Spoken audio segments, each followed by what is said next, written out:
अमृत प्राप्ति के लिए देवों और दानवों के बीच में जो समुद्र मंथन हुआ, उसकी कहानी तो हम सभी जानते हैं। पर क्या इसके गूढ़ अर्थ को हम जान पाते हैं? ये समुद्र मंथन क्या है? जब चोजन वन की जिंदगी में dark night of the soul state शुरू होता है ना, तब सबसे पहली जरूरत होती है समुद्र मंथन की। वो अपनी जिंदगी के हर अनुभव को टटोलता है, देखता है क्या क्या अच्छा हुआ, क्या क्या बुरा हुआ, क्या क्या ब्लेसिंग्स मिले, क्या क्या चीजें आपके जीवन में चली गई, क्या कार्मिक पैटर्न्स रही, क्या स्ट्रगल रही, या फिर क्या तरक्की की आपने, क्या ग्रोथ की, क्या लेसन्स लर्न किए। यह है समुद्र मंथन की क्रिया। आपके जीवन के अच्छाई और बुराई, अच्छे और बुरे, सही और गलत, हर चीजों के बीच में एक द्वंद्व चलता है, एक मंथन चलता है। और फिर उसमें से जो प्राप्ति होती है वो है अमृत। अमृत की प्राप्ति के साथ साथ और बहुत सारी विजडम एक्टिवेट होती है। पर इसमें एक कहानी जो हम सदियों से सुनते आए हैं, हमेशा से सुनते आए हैं, वो है राहु और केतु की कहानी। समुद्र मंथन की प्रक्रिया के दरमियान जब अमृत प्राप्ति हुई, तो भगवान विष्णु ने अमृत देवों में बांटा। योग्यता के अनुसार ही चीजें बांटी जाने वाली थी। तो जो जो संभाल पाता, जो चीज जो संभाल पाता, जिसमें योग्यता थी, उन्हें उन चीजों की प्राप्ति होनी थी। तो भगवान विष्णु के अलावा ये कोई नहीं कर सकता था। तो अमृत की प्राप्ति देवों को हुई और दानव हमेशा से अधीर रहे। और दानवों को ये अन्याय लगा। विष्णु ने हमेशा से ही दानवों के साथ अन्याय किया है। दानव हमेशा ऐसा महसूस करते थे। सो उनमें से एक जो दानव था, वो भेष बदल कर जहां पे अमृत बांटा जा रहा था, देवों की गणना में जाकर खड़ा हो गया। और उसने भेष बदला हुआ था, इसलिए उसे कोई पहचान नहीं पाया। और उसने एक बूंद अमृत चख लिया। अमृत चखने से वो हमेशा के लिए अमर हो जाता, हमेशा के लिए मृत्यु पर वो विजय प्राप्त कर लेता। तो उसे भी वो चाहत थी, चाहत तो उसे भी थी सबसे ऊंचे की, सबसे ऊंचा प्राप्त करने की, पर योग्यता से नहीं, शॉर्टकट से। ये है राहु की कहानी। सो वो दानव देवों की श्रेणी में जाकर खड़ा हो गया और जैसे अमृत बांटा गया, उसने भी वो अमृत चखा और कुछ बूंदे उसके शरीर में प्रवेश कर गई। लेकिन जैसे ही वो अमृत चख रहा था, किसी देवों में से किसी ने उसे पहचान लिया कि ये तो दानव है, वेश बदल कर खड़ा है। और विष्णु के सुदर्शन चक्र से फिर उस वेश बदले हुए दानव के दो टुकड़े हुए, जो फिर बाद में राहु और केतु के नाम से प्रचलित हुए। सो राहु यानी शरीर का उपला हिस्सा और केतु यानी शरीर का नीचे का हिस्सा, दोनों आधे आधे हैं। दोनों एक दूसरे के बिना अपूर्ण है और दोनों के शरीर आधे हैं। सो राहु के नीचे फिर नाग का शरीर हम देखते हैं। केतु के नीचे का शरीर भी हम नाग का देखते हैं। नाग यानी सर्प योनि, राइट।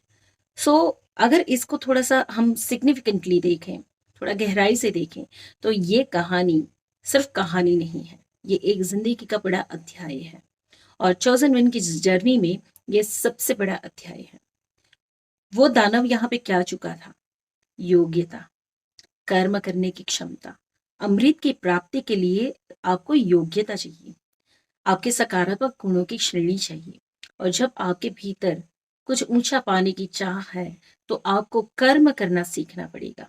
आपके भीतर योग्यता आएगी, आप सही कर्म करेंगे, तब जाके आपको वो फल या वो अमृत की प्राप्ति हो सकती है। तो जो कहानियां हम समझते हैं, वो कहानियां नहीं है, वो मिथ नहीं है, वो जीवन के सबसे बड़े अध्याय हैं। हमारी सनातन संस्कृति, हमारी जो प्राचीन सभ्यता है, हमारी जो प्राचीन विरासत है, वो अनेकों गूढ़ रहस्यों से भरी हुई है। बस इसे कहानी का नाम दे दिया गया। कहानी का नाम देने की वजह से, मिथ कहने की वजह से, हमारे दिमाग में उसकी एक छवि बहुत स्वाभाविक अनुभव की बन जाती है, जबकि उस गूढ़ रहस्य से हम वंचित रह जाते हैं। तो आइए आज के 10वें एपिसोड में, life of the chosen one की जर्नी में, सबसे महत्वपूर्ण पड़ाव और सबसे महत्वपूर्ण जो सीख है, वो राहु केतु और शनि की है।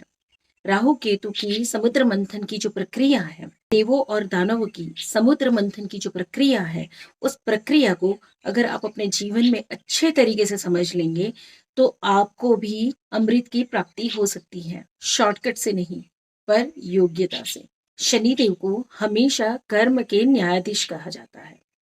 तो कई बार जीवन में आप देखते हैं कि शनि की महादशाएं चलती हैं। ठीक है। अगर आप कर्म के प्रति निष्ठावान हो जाते हैं, अपने कर्तव्य के प्रति निष्ठावान हो जाते हैं, तो ये सारी महादशाएं, ये सारे अभिशाप, ये सारी जो परिस्थितियां हैं, उससे आप बाहर निकल सकते हो। बहुत जल्दी अपनी हीलिंग इनिशिएट करके अपने क्वांटम शिफ्ट को मैनिफेस्ट कर सकते हो। क्वांटम शिफ्ट क्या है, उसको हमने पहले समझा था कि जैसे एक बैम्बू 7 साल तक, 6-7 साल तक वो बिल्कुल जमीन में गड़ा रहता है, कभी वो बाहर दिखाई नहीं देता, और अचानक से वो बैम्बू 6-7 फीट बाहर आ जाता है। एक रातों रात उसकी ग्रोथ दिखाई देती है। वो है क्वांटम शिफ्ट। और वैसा ही क्वांटम शिफ्ट आपकी जिंदगी में आता है। अनेकों सालों तक आपने कुछ करने के, कुछ पाने के प्रयास किए होंगे, चाहे रिश्ते आपके सही बन जाए, चाहे आपकी फाइनेंशियल ग्रोथ हो जाए, चाहे आप जिस पर्पस के लिए धरती पे आए हैं वो पर्पस पूरा हो जाए। आपने बहुत प्रयास किए हो सकते हैं, पर फल नहीं मिला और आप निराशा महसूस करते हैं। पर जैसे ही आप राहु और केतु की अवस्था को अपने भीतर बैलेंस करना शुरू कर लेते हैं, हथियार डाल देते हैं। हकीकत में क्या है? हथियार डाल देना। हथियार डालने का मतलब हताशा नहीं है। हथियार डालने का मतलब अपना कंट्रोल छोड़कर सरेंडर होना है। डिवाइन की विल को समझना है कि कुदरत की नीयत में और आपकी नियति में क्या लिखा हुआ है। जब आप उसे समर्पित हो जाते हैं तो ऑटोमेटिकली आपकी अचानक से डिफरेंट लेवल पे ग्रोथ होनी शुरू होती है। तो ये है क्वांटम ग्रोथ। सो सबसे पहले आपके जीवन में राहु और केतु की जो परिस्थिति है उसको समझते हैं। देव और दानव बाहर नहीं है। देव और दानव आप ही के भीतर की दो सेल्फ है। एक है सकारात्मक और एक है नकारात्मक। हम सभी के अंदर कुछ कमियां हैं और कुछ विशेषताएं हैं। हम सभी के अंदर कुछ अच्छे गुण हैं जो दैवीय गुण हैं, और कुछ नकारात्मक गुण हैं।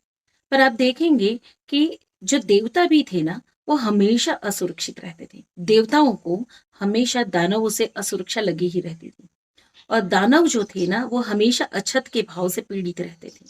हमेशा कमी और अन्याय का भाव उनके अंदर लगा रहता था। आप ऑब्जर्व करिएगा, आपके जीवन में भी ये दोनों भाव लगे रहेंगे। जब आपके जीवन में सुख आता है तो आपको लगता है कि ये सुख कभी चला ना जाए, ये अच्छाई आपकी कभी दूर ना हो। आपके जीवन में जो अभी ग्रोथ हो रही है, तरक्की हो रही है, या ये पैसा आया है, वो कभी खत्म ना हो। ये देवता की वृत्ति है, ये देवों की वृत्ति है। आपके अंदर की सकारात्मकता जो सदैव टिके रहना चाहती है, वो अमरत्व चाहती है। देवताओं को ही अमरत्व प्राप्त हुआ है। समझिएगा इसके पीछे का सिग्निफिकेंस। सिर्फ देवताओं को ही अमरत्व प्राप्त हुआ है, यानी एक सकारात्मक स्थिति ही ऐसी है जो सदैव रह सकती है, वो अमरत्व प्राप्त कर सकती है। नकारात्मकता की स्थिति एक बार नष्ट होने के बाद उसके पास संजीवनी विद्या है, यानी कि वो मरने के बाद फिर से पुनः जागृत हो सकती है, पुनः जीवित हो सकती है। यानी उनके पास वापस पुनर्जीवन पाने की संभावना है, पर अमरत्व नहीं है। यानी हमेशा अमर हो ऐसा जरूरी नहीं है। तो ये गूढ़ रहस्य है हमारे जीवन की, कि आपके भीतर की जो सकारात्मक स्थिति है, अगर आप योग्यता के साथ, पुरुषार्थ के साथ आप चलते हैं, तो डरने की आवश्यकता नहीं होती है। वो अमरत्व प्राप्त कर सकती हैं। दैवीय गुण अमरत्व प्राप्त कर सकते हैं। और आपके भीतर के नकारात्मक गुण एक बार मृत पाए होने के बावजूद अगर गलत संगत या गलत आदतों में आप छूटते हैं, तो वापस वो सजीवन हो सकते हैं। यानी दोनों को जो विजडम मिली हुई है, वो दोनों विजडम आपके भीतर है। देवता और दानव दोनों आपके भीतर हैं। और जिस तरीके से आप मनुष्य रूप में, अभी तीसरा गुण आपका क्या है? मनुष्यत्व। आपके भीतर दैवीय गुण भी है, आपके भीतर दानवों के गुण भी हैं, और आपके भीतर मनुष्यत्व के गुण भी हैं। इन तीनों गुणों को परखना बहुत जरूरी है। तो इन तीनों के ऊपर आपको विजय प्राप्त करनी होगी। यानी कि एक बार जब दानव मरता है, यानी आपके भीतर की नकारात्मक स्थिति मर जाती है, तो वो ट्रांसफॉर्म हो जाती है सकारात्मकता में। और सकारात्मकता की स्थिति को अगर आप दोहराते रहते हैं, तो वो दैवीय गुण में परिवर्तित होकर अमरत्व प्राप्त करती हैं। पर मानवीय गुण इन दोनों गुणों के बीच में झूलता है, और वो डरता है। वो न सकारात्मक हो पाता है पूरी तरीके से, न नकारात्मक हो पाता है पूरे तरीके से। कभी किसी कर्म को करते हुए भी उसे डर लगता है कि इसका पाप पाप कर्म बंधेगा या पुण्य कर्म बंधेगा। अगर कोई गलती हो गई और पाप कर्म बंध गया तो मैं तो फंस गया। अगर पुण्य कर्म करते हुए भी अगर कोई पाप कर्म हो गया तो भी कर्म फल भोगना पड़ेगा। तो मनुष्य जो है वो पाप कर्म और पुण्य कर्म के बीच में डोलता रहता है और वो कर्म करने से ही डरता है। कई बार निर्णय लेने से डरता है। कई बार वो अपनी जिंदगी में अपने पर्पस के लिए जागने से भी डरता है कि पिछली बार मैंने कुछ किया और वो गलत हो गया, अगर इस बार भी गलत हो गया तो इस एपिसोड में हम बहुत गहराई से समझने वाले हैं कि राहु और केतु की जो परिस्थिति है, यानी आपके भीतर का जो दानव है, आपके भीतर की जो असुरक्षा की भावना, जो नकारात्मक भावना है, गिल्ट है, शेम है, इनजस्टिस की फीलिंग है, एंगर है, तमस वृत्ति है, अटैचमेंट, जो लॉन्गिंग है, डिपेंडेंसी है, ये सब आपकी दानवों की भावनाएं हैं। और जो कंपैशन है, सपोर्ट है, लव है, जो आप दूसरों के लिए कुछ अच्छा बेहतर करना चाहते हैं, ईश्वर भक्ति के लिए या ईश्वर कार्य के लिए आप अपने जीवन को समर्पित करना चाहते हैं, ये सारे भाव आपके दैवीय गुण हैं। और इन दोनों के बीच में मानव जो है वो पीसता रहता है।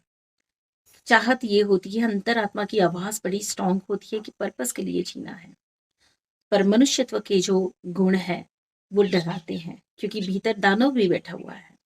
वो पूछता है, वो बोलता है, मेरा क्या, मुझे क्या मिलेगा? अगर मैं सेवा कार्य भी करूं तो फायदा मेरा कैसे होगा, मुझे क्या मिलेगा? तो इस तरीके से जिंदगी भर ये देव और दानव की परिस्थितियां आपके भीतर चलती ही रहती हैं।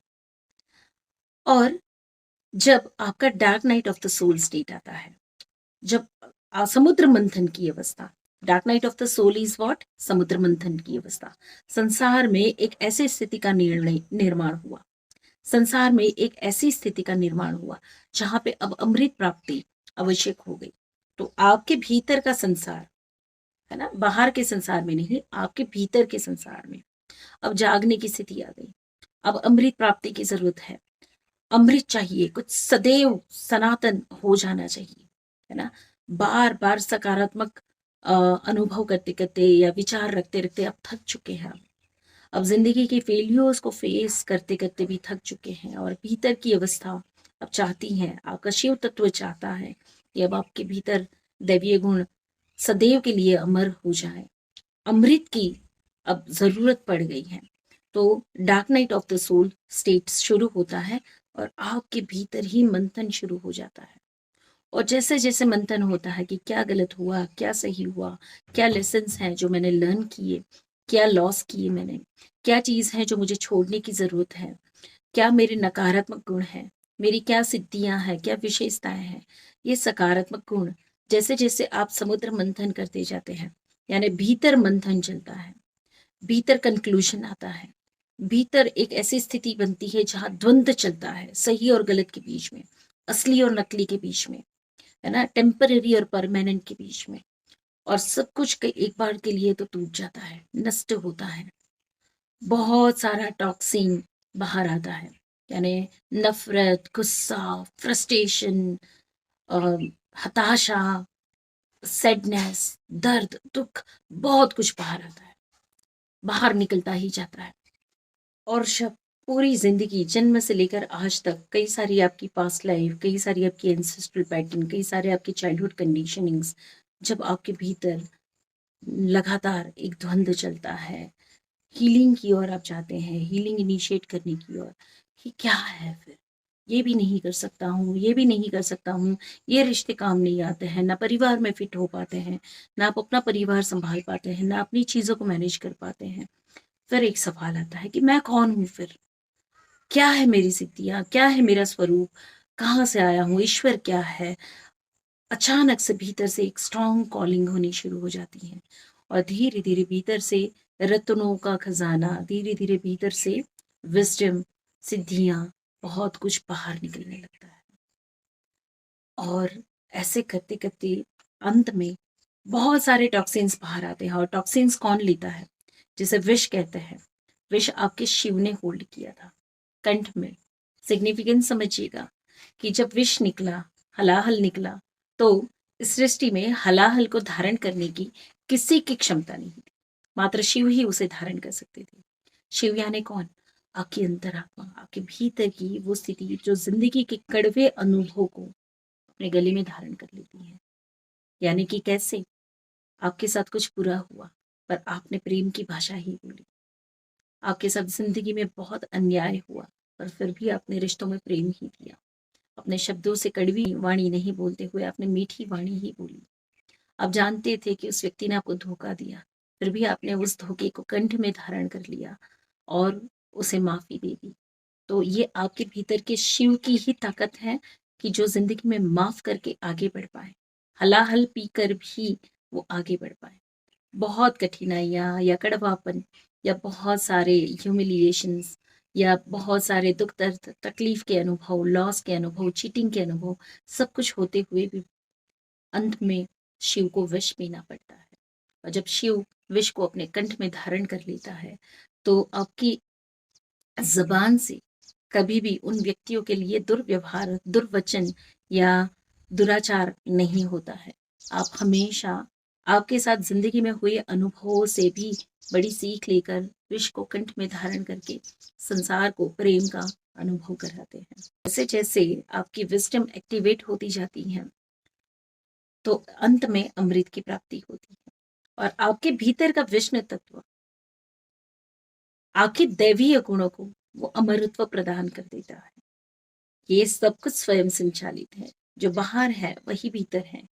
जिसे हम कहानियां और मिथ समझते हैं वही हमारे गूढ़ रहस्य है। और आपके भीतर की जो सकारात्मकता है वो जीत जाती है, उसे अमृत प्राप्ति हो जाती है। तो आपके भीतर की जो नकारात्मकता है उसे लगता है कि मैं रह जाऊंगा, मुझे नहीं मिलेगा, मुझे अन्याय मिला है, मुझे मुझे कुछ नहीं मिला, मुझे सिर्फ संजीवनी मिली है ना, पुनर्जीवन पाने की शक्ति मिली है। पर वो भी निर्भर करता है मेरे कर्मों पे। अगर मैं बुरा कर्म करूंगा, संजीवनी विद्या से वापस मेरे अंदर के नकारात्मक गुण जागृत हो जाएंगे। पर देवों को तो अमरत्व मिला है, यानी उनकी जो सकारात्मक स्थिति है, उनके जो दैवीय गुण है वो तो जीवन भर रहने वाले हैं, अनंत काल तक रहने वाले हैं। दैवीय गुणों को हर कोई याद रखने वाला है, उनकी पूजा होने वाली है ना, उनको वो सम्मान मिलने वाला है जो हमारे नकारात्मक गुणों को नहीं मिलने वाला है। सो आपके भीतर की कोई एक नकारात्मक स्थिति धोखे से उस अमृत को पीने की कोशिश करती है। अब इसको प्रैक्टिकल मनुष्यत्व के गुण में समझते हैं कि ये क्या है। रातों रात वायरल हो जाने की चाह, बहुत सारे फॉलोअर बढ़ जाने की चाह, फेमस हो जाने की चाह, बहुत बड़ा काम और बहुत बड़ा प्रॉफिट मिल जाने की चाह। और हम कर्म को नहीं देखते हैं, हम अपनी योग्यता को नहीं देखते हैं और लगातार हम ये चाहते हैं कि कुछ हासिल हो जाए, अमृत की वो ऊंचे की प्राप्ति हो जाए, वो ऊंचा सुख, वो बड़ा सुख हमें मिल जाए।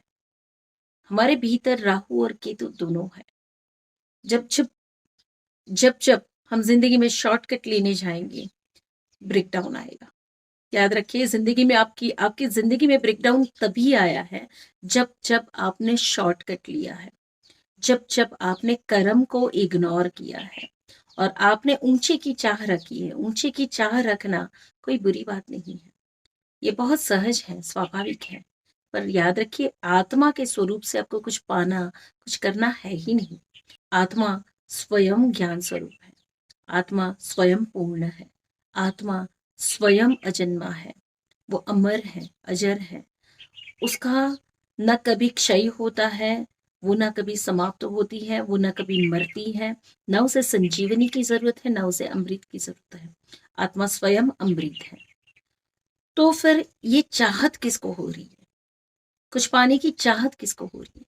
आपके भीतर की वो नकारात्मक स्थिति जो खुद को अपूर्ण महसूस करती है, आपके भीतर का वो शेडो जो इनकम्प्लीट फील करता है, उसे हमेशा लगता है मैं इतनी मेहनत करती हूँ पर मुझे वो सफलता नहीं मिलती, मैं इतना पॉजिटिव लाइफ जीती हूँ पर मुझे वो फेम नहीं मिलती, मुझे चाहिए उतनी सफलता नहीं मिलती, उतनी सक्सेस नहीं मिलती, उतना पैसा नहीं मिलता। हमेशा उसके अंदर एक कंपैरिजन बनी रहती है जो उसे ये बताती है कि कम है। और उसकी वजह से वो हमेशा एक आंतरिक रूप से मन से शॉर्टकट चाहता है। और जब जब आप शॉर्टकट लेंगे तो शनि देव की जो ऊर्जा है वो तलवार लेकर बैठी है, सीधे दो टुकड़े करती है, घाव देती है। शनि देव को विष्णु का ही एक स्वरूप माना गया है, याद रखिएगा। शनि देव की ऊर्जा यानी विष्णु का ही एक स्वरूप, जो हमेशा मनुष्य के लिए न्याय करता रहे हैं। यानी शनि देव का प्रभाव मनुष्य के व्यवहार पे है, मनुष्य के कर्म पे है, और योग्यता के बिना किए गए कर्मों पे शनिदेव की तलवार चलती है। और जब जब आप शॉर्टकट में कुछ पाना चाहेंगे, योग्यता के बिना कुछ पाना चाहेंगे, आपके अन्याय के फीलिंग से, अन्याय के भाव से आप रेस में आगे निकलना चाहेंगे, आप कंपैरिजन से आगे बढ़ना चाहेंगे, शनिदेव आपको रोक देंगे, आपको आगे नहीं बढ़ने देंगे। और हमेशा आपको लगता है कि कुछ बड़ा करने आई हूँ, कुछ महत्वपूर्ण करना है, कुछ बहुत बड़ा है जो मेरे अंदर वो पोटेंशियल है, क्षमता है, पर कुछ हो नहीं पा रहा है, क्योंकि राहु और केतु के खेल को नहीं समझ पाते। राहु विस्तार है, एक्सपांशन है। राहु हमेशा एक्सपांशन चाहता है। राहु की आप सोच तो देखिए कि उसको चाहत भी रही तो किस चीज की रही, बड़ा ऊंचा पाने की, बड़ा ऊंचा स्वाद पाने की। राहु ने कुछ छोटा मोटा नहीं चाहा, कुछ छोटी मोटी चीज नहीं मांगी उसने सीधा जंप किया अमृत पे। उसको छोटे मोटे में रस नहीं था, वरना रत्न भी निकले थे, ऐरावत भी निकला था, और भी बहुत सी चीजें निकली थी। राहु चाहता तो उसमें भेष बदल कर चला जाता, पर उसकी जो चाहत थी वो अमृत की थी, बड़े ऊंचे की थी। तो राहु की जो चाहत है, आपके भीतर की राहु की जो दशा है, एस्ट्रोलॉजिकली मत देखिएगा इसे, जीवन के व्यवहार के स्वरूप में देखिएगा कि राहु यानी आपके भीतर की एक नकारात्मक स्थिति की जो अन्यायपूर्ण महसूस करती है, कमी का भाव महसूस करती है, जबकि उसी में पोटेंशियल है एक्सपांशन का, उसी में पोटेंशियल है हाईएस्ट का। हमने राहु को ना बहुत गलत समझ लिया है, जबकि बिना राहु के एक्सपांशन नहीं है, विस्तार नहीं है। राइट। मनुष्य जीवन में राहु और केतु, ये दोनों की जो भूमिका है वो बहुत एक्सट्रीम पावरफुल है। तीसरा शनिदेव, तो शनिदेव का कार्य क्या है? राहु और केतु की कर्म की जांच रखना।